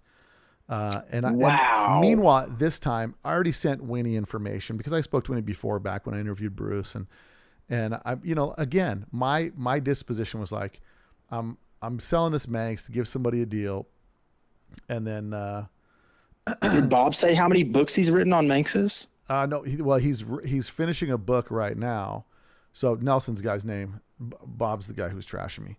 But yeah, no, I'm talking about Bob. How many books about Manx has Bob written? Because he seems to be the authority on it. Oh, right? Bob hasn't written any books. Bob just goes on. Of course he has, and I'm being facetious. This is the part that really bothers me. This part really bothers me. Somebody was about to get a really good deal on a Manx, and Bob chased him away because they looked at Bob. This is the problem. Bob asserts himself as a position of authority because A, I own one, so I know everything. Yeah. B, I'm on this Manx forum flaming people, so I am the Beastmaster, right? Mm-hmm. And then the guy who writes the book is calling me like, yeah, hey, he says, I deleted those comments. The Manx Club Classified isn't a forum. If people want to express their comments, they can do it on the Manx Club page. If you want me to, we start talking about a couple things. And so I said, yeah, it'd be great. We're just talking about that. And it's just really frustrating. So, well, here's the problem. The damage was already done. Well, it's not even that, right? So now I was okay. Like, yeah, it's fine. It's a Manx and it's a one. And then what my goal was originally was to sell the car, right? Mm-hmm. Why do I buy cars and keep them? Because I have the feels for cars, right? Like, oh, I like this car. I want to keep it. Yeah. One day I'm going to fix it. One day. And then I was like, you know what? And you get to a courage where you get to the point where you're like, okay, I'm ready to let it go. And I'm going to give some, and me. Or they start denying your homeowner's policy because Big Brother is looking from a satellite and finding out you've got 40 cars in your site. Whatever. Could have something to do with it too. That is kind of raw. That is kind of raw of Allstate to do that. And so, you think? and so I was like, yeah, I'm okay with getting rid of it. And now I'm all mixed feelings. I'm like, well, if it is a first Manx 1 transition model, maybe I should really restore it. And I thought, well, if I'm going to sell it, I'm going to have the one thing I didn't do because I'm not a DB, right? Is I didn't go, well, it's worth double now. You know what I did? I said, I already had the price in my head of what I was going to sell it for. Mm-hmm. I'm making some money on selling it at that price because I'm keeping the engine that came with it. I'm full disclosure. I don't hide anything. I'm keeping the engine. And I'm keeping some seats that came with it. That's it. Everything else I'm going to go. It's got a dash signed by Bruce Myers, which I didn't put in the ad. But it was these were like little bonus things I was going to give to the buyer. Like, oh yeah, by the way, here's a dash signed by Bruce. Here's all the gauges, the steering column, like everything in a box to build this car. You're going to need to get some seats and you need to get a motor for it. Someone would have gotten a screaming deal on that. Such a great deal. And this guy ruined it. How did he ruin it? Because now once I tell people, it's like, oh, it's verified, and then someone's going to want to buy it as cheap as I'm selling it. Someone's going to buy it and flip it, which is what I don't want to have happen because I can do that. And I made it clear last time when I bought, listeners of the podcast know, I bought a bus after one of my shows. The guy's like, hey man, I got this bus, and I didn't really want to get the bus, and then I ended up. The guy was like, yeah, I want to sell it. And I said, well, I don't really, it had some odd rust, whatever. Long story. You can listen to that podcast. You can go on my YouTube channel, look at the video of El Gato. And I was like, nah, I don't really need it. I'm like, I can give you $2,500 for it. And he's like, I really like to get $3,500 for it. So I'm like, all right, I'll give you $3,500 for it. And I really was, all I thought was like, it's a huge project. And I don't feel right about taking a bus like that and going, give me 10 grand for it. I know what I got. Don't try talking me down. Bulkheads cut out. It's got some rust in the front stuff because the sprinkler, some other stuff. But I knew it would run because the starter went out and I talked to him and just had such a cool story behind the car. And I was like, and I told people, I said, I'm going to use this to make some video content and then I'm going to sell it to somebody for a deal. A deal for that bus was $6,000. I sold it for $6,000 and I felt good about selling it for $6,000. I could have gotten 10 for it. I told the guy, I said, I only want to sell it to someone that will build and keep this bus, not someone that's going to flip it because I can flip it and make money.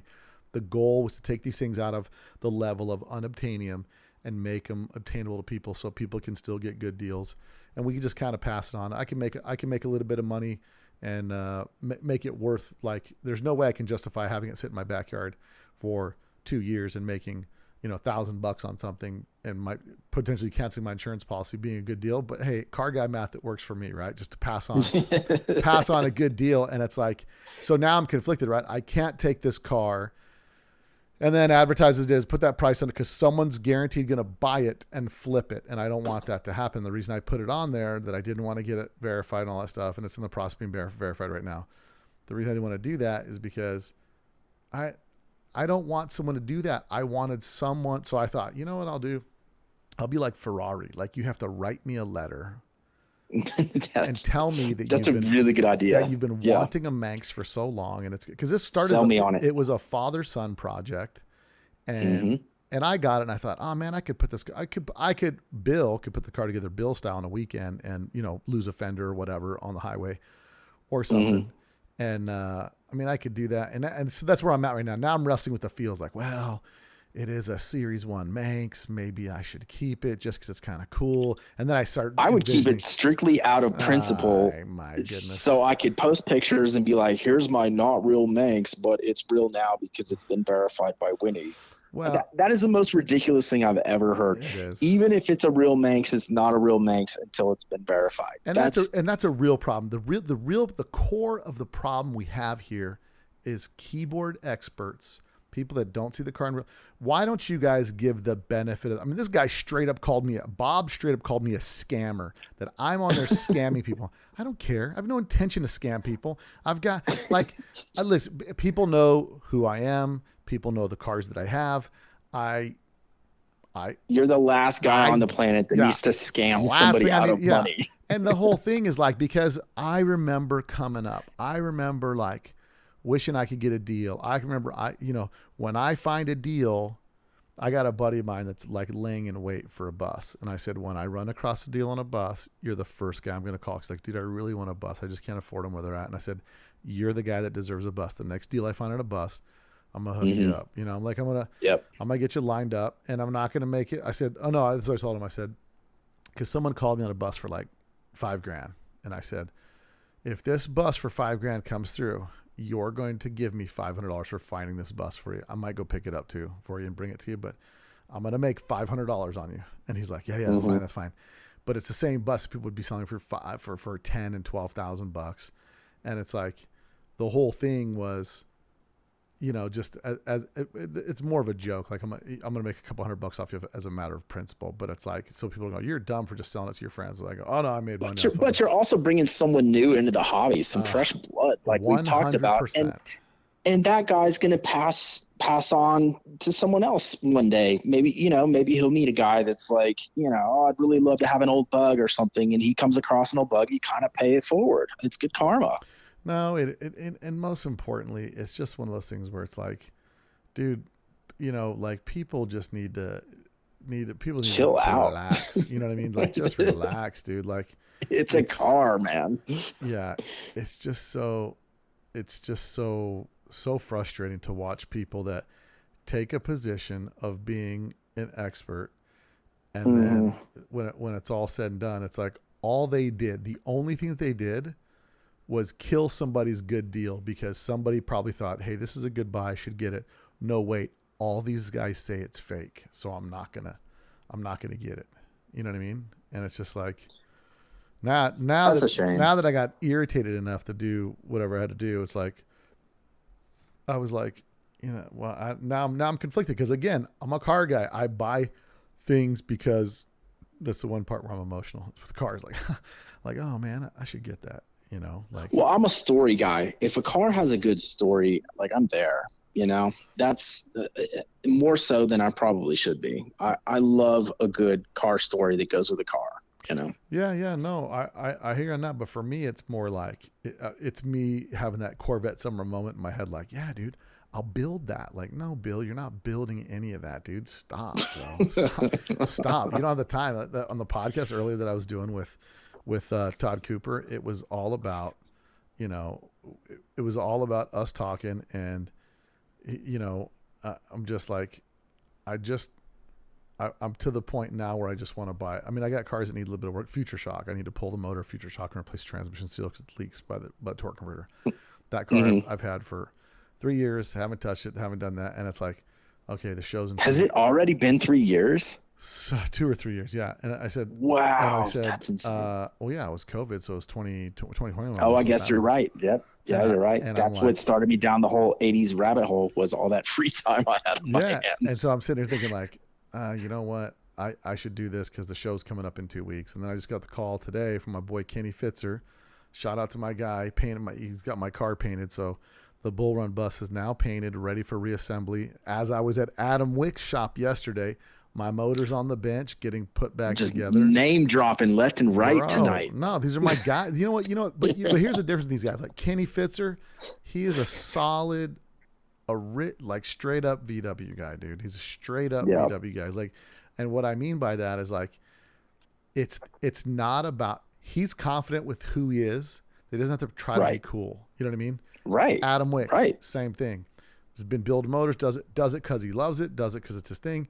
And it's like, these guys are all way cool. None of these guys listen to podcasts. None of these guys, like to these guys, I'm the only thing I am to these guys is a dude who showed up and we became buddies because we both are into the same stupid hobby. You know what I mean?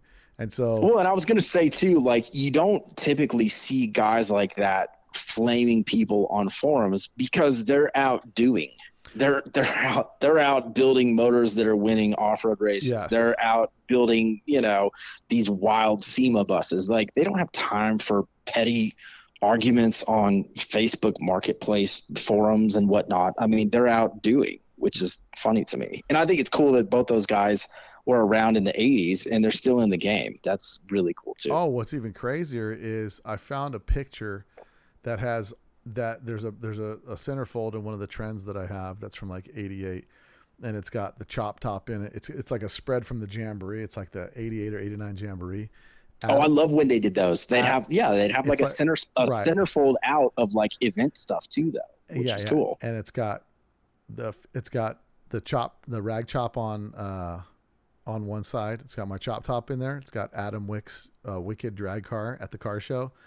And a couple other cool cars in there, and I almost want to say that Kenny's car was in there too in that centerfold lineup. What was so cool is like a snapshot in time where those three cars are together. But it's just that's cool. That's like 2 degrees of separation. Yeah, what kills me so much about the scene, man, is just these guys that just do this because people use social media as a resource to get some information, to get some help. Mm-hmm.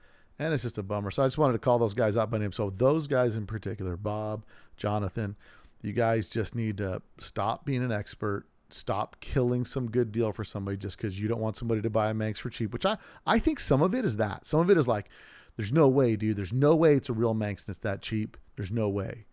And now you're right. There is no way because now it's not for sale anymore. Because I got a buddy of mine who about begged me to buy it. Like, bro, please sell it to me. I'm like, why do you need it? Like, please, can I have it? Has he written you a letter yet? I said, told him, go home, write me a letter. You got to write me a letter. Why do you want to buy this car?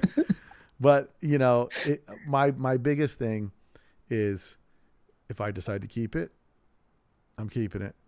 If I'm going to sell it, it needs to be built because that's my thing with these cars, man. I want these cars being built. I want them back on the road.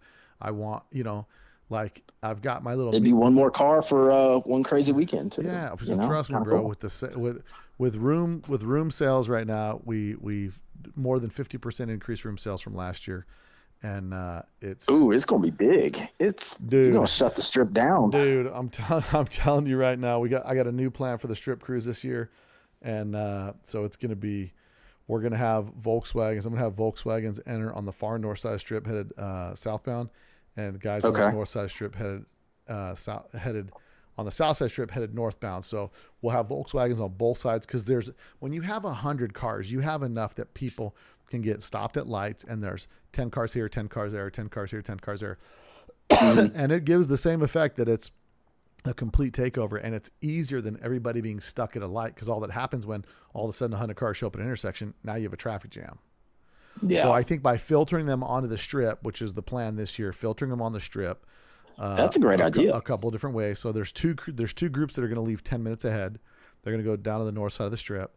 They're going to load on headed southbound, and then 2 other groups are going to go to the two other north side entrances and south side entrances and head northbound. So that way we've got Volkswagens on both sides of the strip, because when you see that many cool Volkswagens rolling together, it stops all the pedestrian traffic. They're turn around, they stop looking at the casinos, and they start looking at the cars in the street. That's super cool. That's going to be amazing. Yeah, this year's going to be rad. And those other guys will just be on Facebook, dude. We'll be out living life, and they'll be on Facebook trying to ruin somebody's deal. So talking about tubes. Bro, and that's the craziest part. Like, that's the thing that blew me out of the water. Like, these guys are claiming to be experts, and here's guys like, oh, yeah, I can tell by the tubes it's probably a Series 1 because of this, and this. And there's so many things like that. You know, when Randy Azevedo says, you know, a lot of people didn't copy the flange that goes over the Napoleon hat, which makes sense because that would be extra work to do that. And I think I started thinking about this today. They said there's a lot of splash molds made of the Manxes to copy them and all that stuff. And obviously things change from a quickie mold. And I think with Bruce having a background building boats, boats have to be, if that's what he was taught from the fiberglass business, then boats have to be strong for being abused by the water, which makes me think that's why the Myers Manx, so many of them survive, because a lot of people that do fiberglass, we're going to bang out some fiberglass and not do some quality work. And I think Bruce comes right. He was more of an engineer. Well, I mean, he knew his stuff. I had the good pleasure of doing a panel with him at a Mid-America Motor Works show years ago. Obviously, he was alive then. And we actually stayed at Mike Yeager's house together. Mike was gracious enough to open his house to us because I was there speaking about the Herbie movie cars.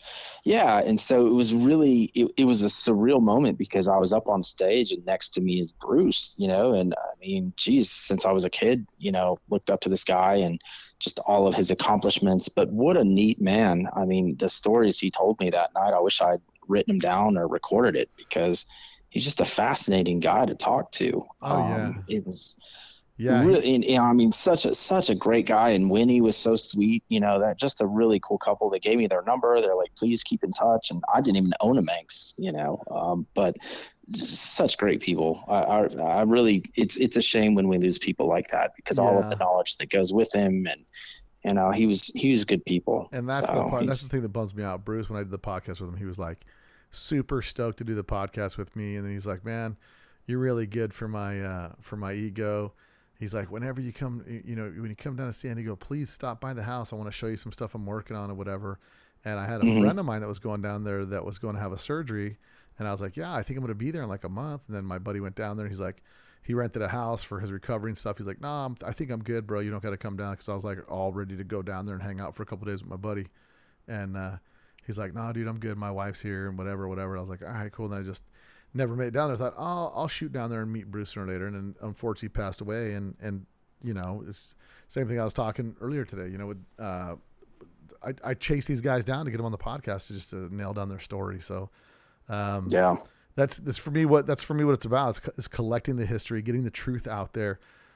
It is, because once those stories are gone, once these people go, you know, you lose that forever. But, you know, this is like a historical, you know, database now, like it or not. You know, people can look back on all, you know, if you're into Cowlick stuff, you can look back on all the Cowlick episodes, and it's a giant puzzle that you're kind of putting in piece by piece. That's what I love about your podcast is, you know, you've got this guy from Impy, but then this guy who started at Dino Dinosaurs, and how everything kind of, you know, crossed at one point. You know, everything's interconnected. You're really good at connecting those dots. Well, that's the cool part. And sometimes you have to actually be listening and paying attention to start connecting the dots or seeing the overlap, because what you have to remember is the scene is going on at the same time in two different places, to where people think like, oh, the only Cowlick thing that's going on is DKP. Well, that's not true. There's not at all. I think it's Duran Sletton or something like that, or there's something Sletton Kafer or something like that, and they're another club that was in Pasadena that was going on the same time, and you know, but sometimes when the story's not told, which I'm trying to sit down with the guys to do that story, because they did a lot of they helped organize a lot of the runs and a lot of things like that. So it was like one called like Der Rinkämpfen Käfers or something too. I think there was quite a few of them. Yeah, and they all had kind of German names. Yeah, no, it's good stuff. So, but yeah, that's where we're at with that stuff. And I thought it was really ironic that we just talked about that last week, and then I posted some stuff up for sale, got completely flamed. And the cool part's the moderator did the right thing. Not only did he like delete all the nonsense comments, which it's already ruined the sale, right? Like everybody's totally has leery and suspect and all that kind of stuff about it, because a bunch of pseudo experts who don't know what they're talking about decided, I think it's too good of a deal. I don't like it being that cheap, so I'm going to destroy the sale by, you know, telling this guy his things, you know, posting there it's not real. So if anybody's thinking about buying it, I will have done my good deed and saved somebody. And all you did was just kill a sale and make me. Yeah, I'm just going to plant my seed of doubt. And look, it happens every single day on Bring a Trailer. If you go and look at the comments, I mean, I call it the peanut gallery on Bring a Trailer. It's awful. Like, people will just come in and make these snipey comments, and then they disappear. And if you look at their bidder history, they've never won a car. They literally just go on there to troll, raise doubts about cars, and then they disappear. It's a problem. Yeah, it's all over the place, unfortunately. Like, it's a very common thing. I guess some people just get off on that. I don't know. Yeah, so, some people they didn't get enough attention at some point, and they've got to be the hero when no one asks them to be the hero. And then the one thing would have been if one guy would have said, maybe it's not, I don't know, maybe it's not 100% fake. Or no, I got to give kudos to one guy. Hold on, one guy on the ad. He says that, so the ad's still up, but all the nonsense comments were deleted. And this one guy says, Sage Crawford. I got to give it to my guy Sage Crawford. He says, even if it's not a Manx, it's still worth a decent penny. Do some research and don't let the VW heads get to you. I have a copy as well, and they're going for a bit built and painted. Manx clubs just like to hate. That's all. And it was just like, I mean, look, it's a kind of an elitist thing too. I mean, I would imagine it's the same way at car shows. If you have, your little clique that's got the real Manxes, and then you've got someone that pulls up with a clone, I'm sure they probably are treated a little differently. It's just kind of how people roll, I guess. I don't know. I like my guy Sage, man. Sage says, I like how Sage just said, just it's not a Manx, it's still worth something. And he says, he's basically like, screw the haters. This is exactly what I'm talking about. Guys trying to sell something, and here comes VW Comic Relief. Good luck, man. And so shout out to him for, he's the right dude that's just like, dude, it doesn't matter. It's still a good buy, because everybody these days wants crazy top dollar for their stuff. And it's like, this is what I'm asking. And I'm asking that because I'm ready to get rid of it.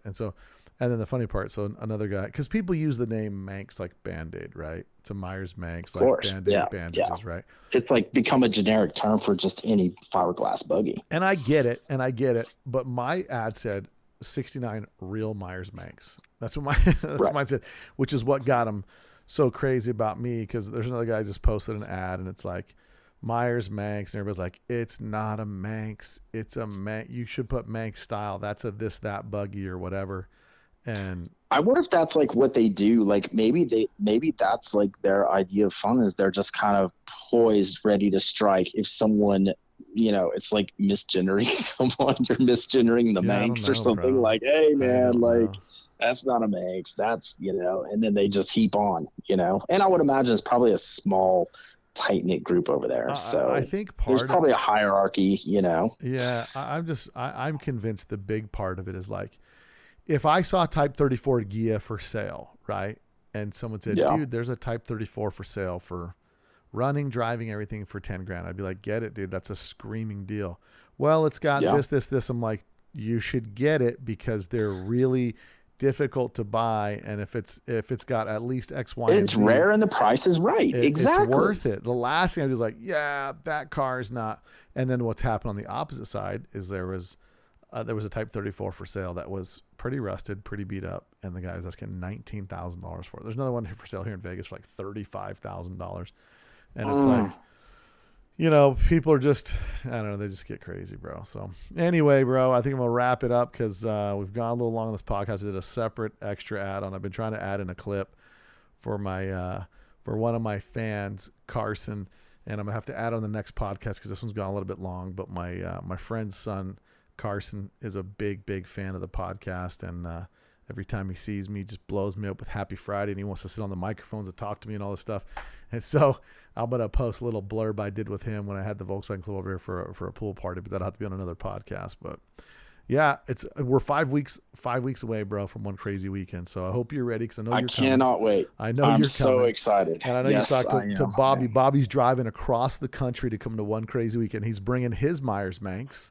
Speaking of Myers Manx, so Bob Daniels from the 80s Custom and Classic, I think it's 80s VWs of the 80s and 90s Facebook page. So Bob Daniels is coming down, There's a ton of people, man. Lanny Hussey's bringing an award.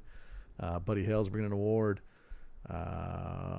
Andy Finch. Where's Zorba? What's the Zorba update, man? Where is Zorba docks in Mexico tomorrow. So tomorrow, no way. Tomorrow you may see an Instagram meme with the Mexican hat song and Zorba having a little siesta in Mexico before he heads to Houston Tuesday. Tokyo Express having some tacos. That's right. So if you guys want to go check it out, you guys want to follow Zorba, you can go to marinetraffic.com and then search Tokyo Express. That's the ship that Zorba and Andy Finch's bus is on. So those two cars are on, and we're on like Donkey Kong over here. So there's tons of rad stuff happening. I was just talking to some people today that are coming down from the Bay Area. These guys, so many people are coming to town Thursday for this weekend, and it is going to be off the charts, bro. I'm so excited and looking forward to seeing everybody here, man, because what this event is all, we're also going to have a BMX display set up in the downstairs banquet meeting room area that we have.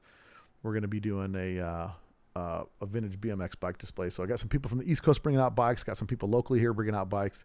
So we'll get a cool vintage BMX display set up inside that you guys can check out some of your cool BMX stuff. So there's I want to do a Manx display, but only Manxes that have the tubes that go all the way to the front next year. Well, let's make that happen. Well, they might. Well, listen, we'll get when my guy Nelson Sparks finishes his book that he's writing on the Manx and production of the Manx. I think he's going to go through a really detailed, history of like every shop they were built at, the evolution of the designs and all that stuff. So Nelson's a solid guy, man. I talked to him for quite a while on Sunday, and just a real good dude. He committed to coming on the podcast just before his book comes out, so I can help him promote the book. Also, if you guys want to go to, and because Winnie's been super cool, if you guys want to get some information on the Myers Manx, go to myersbooks.com. Let me just make sure. I'll put a link in the description below. I'm pretty sure it's myersbooks.com. I'll find out here in a second. But Winnie Myers just wrote a book, kind of her, a book about her experience with Bruce. She was his sixth wife, and they were married. That's right, I said sixth. So she was married to him for 40 years, dude. So that means they got married. That's amazing. They got married when he was in his 50s. He passed away at 94, and good for him, man. Yeah. They were an awesome couple. Like, I know they did everything together. Like, she was super sweet. Like, his biggest cheerleader and fan. Shout out to Winnie. She's awesome. Yeah, for sure. Still around. And let me correct the website address. The website address is Books by Myers, MEYERS.com, booksbymyers.com. So go check them out. There's if you listen to the podcast, I think it was episode 59 I did with Bruce, and he talks about his book, Call to Baja, and then Birth of a Smile, and he talks about a lot of that stuff. So they have multiple book packages, stuff like that, and it's kind of cool. Support these are self-published authors. I'm always into supporting people that self-publish their stuff. So reach out, pick up some books, and I think it's super cool, man. So love to see people support the hobby, not tear people down. So I'm good with that. But yeah, Tori, thanks for coming on, bro. And I'm sure we'll have more more tales. The saga will continue. The saga will continue. So anyway, brother, we'll chat about it next week. All right. Sounds good, brother. Later. Well, if you found that podcast great, and I know you did, make sure you share Let's Talk Dubs podcast with a friend. If you want to come to One Crazy Weekend, go to letstalkdubs.com, click on the flyer, and check it out. Sponsored by Impy, presented by Impy, Let's Talk Dubs and the Wagon One Crazy Weekend. So you guys make sure you check it out. You make your arrangements to get here to Vegas, October 3rd through the 5th. It's going to be a fantastic time. Wanted to read a couple shout outs. So I got a review on Apple Podcasts, 5-star review, and says, love this pod. Guy on a Bike says, found Let's Talk Does podcast a few weeks ago and I've enjoyed each episode. Great content and very informative. This podcast has inspired me to work on my 79 convertible Beetle that's been in storage for over 25 years, going full German look with lots of carbon fiber parts and turbo twists. Thank you and keep up the good work. Appreciate that for you giving me a 5-star review. And if you do the same, you'll get a shout out on Let's Talk Dubs. So Guy on a Bike, appreciate you. Also wanted to give a shout out to my guy, Joe Varga. So Joe Varga picks up a shirt, leaves me a message, and he says, love the podcast, Bill. Your knowledge of this hobby / addiction is incredible. I'm currently catching up on the past episodes while I'm working in the shop. God bless you, brother. Keep up the good work. Carbon Joe. Thanks for listening to the podcast, bro. God bless you too. To all my people out there that are suffering and struggling. God bless all you guys out.